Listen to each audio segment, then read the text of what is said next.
Hey guys, in this video I'll show you how you can recover StumbleGuys account.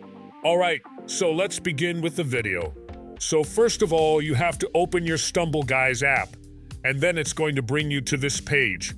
And now you simply have to click the settings here on the top right corner, and it's going to bring you to this page. In this page you have many options. You simply have to scroll up and come to the top. And here you'll find this connect button. Simply click this connect button, and now it's going to pop up with this interface. And now you have to just enter your Scopely account credentials and log into your Scopely account. And that's going to help you recover your StumbleGuys account. You simply have to log into your Scopely account with the account that you were recently using. In the older version, if it was Facebook, you can log in with Facebook.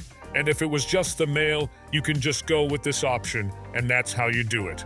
So that's basically how you can recover StumbleGuys account. So that's all for this video. Consider subscribing if you find it helpful, and I'll catch you in the next one. Thanks.